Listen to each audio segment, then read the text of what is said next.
ಕೊಚ್ಚಿನಲ್ಲಿ ಸಮುದ್ರ ಪಾಲಾಗ್ತಾ ಇದ್ದ 5 ರಕ್ಷಣೆ ಮಾಡಲಾಗಿದೆ. ಉಡುಪಿಯ ಮರವಂತೆ ಸಮುದ್ರ ತೀರದಲ್ಲಿ ಭಾರಿ ದೊಡ್ಡ ಅನಾಹುತವೇ ತಪ್ಪಿದೆ. ಸಾಲು ಸಾಲು ದುರಂತ ಸಂಭವಿಸ್ತಾ ಇದ್ರೂ ಕೂಡ ಪ್ರವಾಸಿಗರು ಮಾತ್ರ ಎಚ್ಚೆತ್ತುಕೊಳ್ತಾ ಇಲ್ಲ. ಪ್ರವಾಸಿ ತಾಣಗಳಿಗೆ ಹೋದಂತ ಸಂದರ್ಭದಲ್ಲಿ ಸೆಲ್ಫಿ ಹುಚ್ಚು ಯಾವ ಮಟ್ಟಕ್ಕೆ ಹೋಗುತ್ತೆ ಅಂದ್ರೆ ಸಮುದ್ರದ ಅಲೆಗಳನ್ನು ಕೂಡ ಲೆಕ್ಕಿಸೋದಿಲ್ಲ. ಬಂಡೆಗಳ ಮೇಲೆ ಹೋಗಿ ನಿಲ್ಲೋದು ಅಥವಾ ಸಮುದ್ರಕ್ಕೆ ಇಳಿಯೋದು ಇಂಥ ಹುಚ್ಚು ಸಾಹಸ ಮಾಡ್ತಾರೆ. ಸೆಲ್ಫಿ ಹುಚ್ಚಿನಲ್ಲಿ ಸಮುದ್ರದ ಕಲ್ಲು ಬಂಡೆಗಳ ಮೇಲೆ ಹೋದಾಗ ಈ ಘಟನೆ ಸಂಭವಿಸ್ತಾ ಇತ್ತು. ಅಲ್ಲಿದ್ದವರು ಗಾರ್ಡ್ಗಳು, ಹೋಮ್ ಗಾರ್ಡ್ಗಳೇನಿದ್ದಾರೆ ಅವರು ರಕ್ಷಣೆ ಮಾಡಿದ್ದಾರೆ. ರಕ್ಕಸ ಅಲೆಗಳ ಹೊಡೆತಕ್ಕೆ ಸಮುದ್ರದ ಪಾಲಾಗ್ತಾ ಇದ್ರು 5. ಕೂಡಲೇ ಎಚ್ಚೆತ್ತುಕೊಂಡಂತ ಲೈಫ್ ಗಾರ್ಡ್ಸ್ ಸ್ಥಳೀಯರು ಸೇರಿಕೊಂಡು ರಕ್ಷಣಾ ಕಾರ್ಯಾಚರಣೆಯನ್ನ ನಡೆಸಿದ್ದಾರೆ.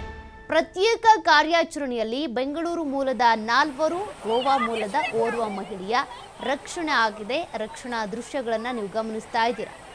ಅನೇಕರು ಪ್ರವಾಸಿಗರು ಬೇರೆ ಬೇರೆ ಕಡೆ ಹೋಗ್ತಾರೆ, ಬೀಚ್ಗೋ ಅಥವಾ ಫಾಲ್ಸ್ಗೋ. ಎಚ್ಚರಿಕೆ ವಹಿಸಬೇಕಿದೆ.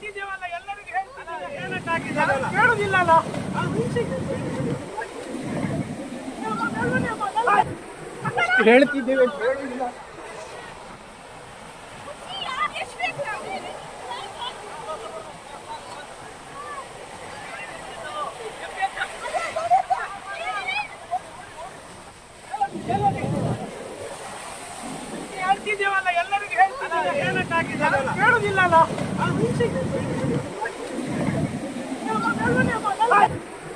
ಹೇಳ್ತಿದ್ದೇವೆ ಡೀಟೇಲ್ಸ್ ಕೊಡ್ತಾರೆ ಪ್ರತಿನಿಧಿ ಆದಿತ್ಯ.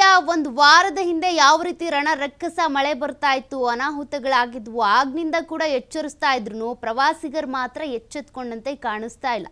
ಈ ಘಟನೆ ಬಗ್ಗೆ ಡೀಟೇಲ್ಸ್ ಕೊಡೋದಾದ್ರೆ. ಹೌದು ಸೋಕೆ, ಯಾಕಂದ್ರೆ ಕರಾವಳಿಯ ಸಮುದ್ರ ತೀರಗಳು ಪ್ರಕ್ಷುಬ್ಧಗೊಂಡಿದೆ. ಸ್ವಲ್ಪ ಮಳೆ ಕಮ್ಮಿ ಆಯ್ತು ಅಂತ ಹೇಳಿದ ಕೂಡಲೇ ಸಮುದ್ರದ ಅಬ್ಬರ ಕಮ್ಮಿ ಆಗೋದಿಲ್ಲ.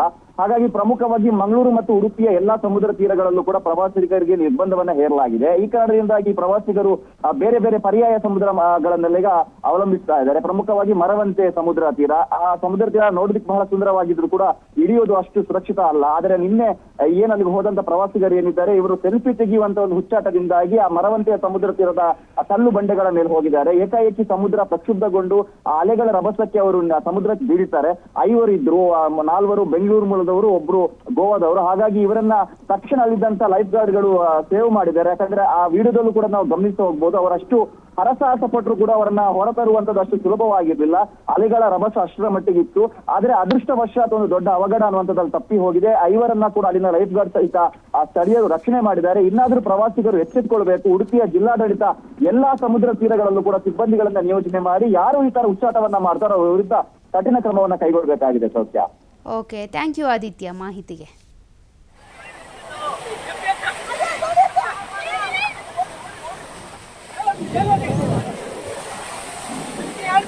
ಎಲ್ಲರಿಗೂ